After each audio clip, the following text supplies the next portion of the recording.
Hello everyone, welcome back to my channel, and if you're new here, thank you so much for watching. Today we'll be doing a clay tutorial, and I'll be showing you how to make a pinch pot. The clay that I'm using today turns red after being fired. I really like the effect that the color has on the glazes, so that's why I prefer using it. To start, you just need to cut a piece of clay off from the main block. I fashioned my own clay cutter using jewelry wire and 2 clothespins. It's a cheap alternative to going out and buying one that's packaged in a store. If you want to do this at home, you can use air dry clay or you can use oven baked clay. You just have to follow the instructions for that clay to harden it. But I am using kiln fired clay here. Once you have your clay cut, you just need to make it into a ball, and the easiest way to do that so that there's no air bubbles is to throw it into your palms, like I'm doing here. You just have to throw it back and forth with some force so that it hits all of the air bubbles out and also smooths out all of the edges. Then find the center of your clay ball and just put your thumb into the center about halfway. This is how you will be able to pinch the pot to make the sides a little bit wider. From here you just pinch the sides so that it slowly starts becoming bigger. Don't go too quickly though, because if you pinch too hard in some areas, those will end up thinner than the rest of the areas on the sides. So apply even pressure around the whole pot.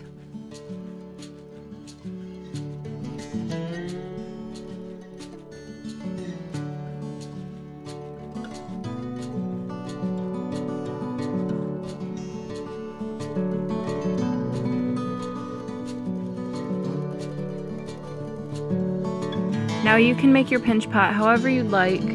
I prefer mine to be a little bit more squared on the bottom. So that's what I'm doing here. I'm just pushing on the inside and making sure that it doesn't go too far with my thumb on the outside. I'm using my metal rib to smooth out the sides of the pot. I'm not going to leave them smooth, but I just want to show you how you can achieve a smooth-sided pinch pot. Just start by pulling the rib down the pot, and you can use any clay that's scraped off onto the rib to fill in the holes that may be left over.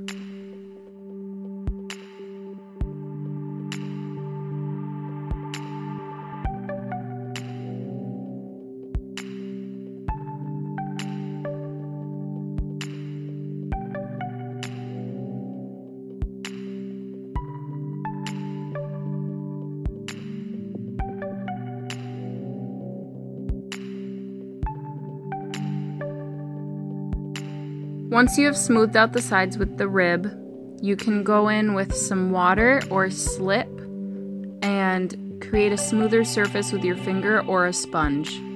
I prefer using my finger just because I can mold the clay if I need to if there's any bumps.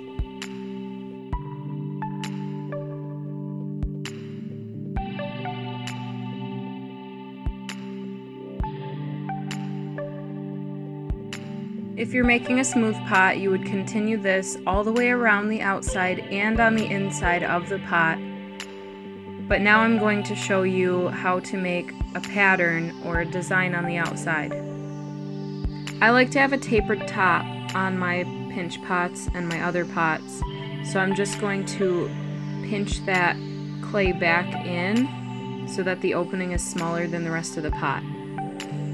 To make the pattern, I'm just using my finger in a diagonal motion to create a ridge, and then you can pinch up the lines in between the ridge to create some depth. This is a go-to design for me. It's simple to do and it looks really cool when it's done. You can also glaze the ridges different colors than the higher parts of the pot. Here I'm using a cutting tool to straighten out the rim so it's not as bumpy, And then I'm just smoothing that back out so it's not a squared rim. It'll be more rounded.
Once the design is in place, you can refine the details and make sure that everything is uniform and smooth out as you go as well.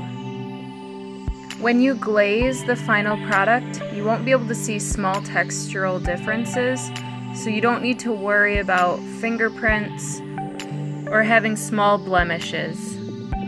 Once you're happy with the smoothness of your piece and the way it looks, you just need to set it aside for a few hours to dry if you're using kiln fired clay. And if you're not, you just need to follow the instructions on the clay that you bought to harden it. Thank you all so much for watching. I know it's been a while since I posted a video. I've just been dealing with some life stuff, so I appreciate all of your guys' patience as I continue to work on my art. And I hope that you learned something from this tutorial. Clay has lately been one of my favorite mediums to work with, so you'll be seeing a lot more clay videos, along with a few other tutorials and DIYs that I'll be posting. Next, I'll be posting a tutorial to make a cup with a pinch pot, so you can apply the knowledge that you learned here using that video. If you liked this video, give it a thumbs up and comment down below something that you would like to see in the future. I love taking suggestions from you guys because you're the ones that I'm trying to teach. So knowing what you want to learn specifically helps me a lot. Stay creative. See you next time.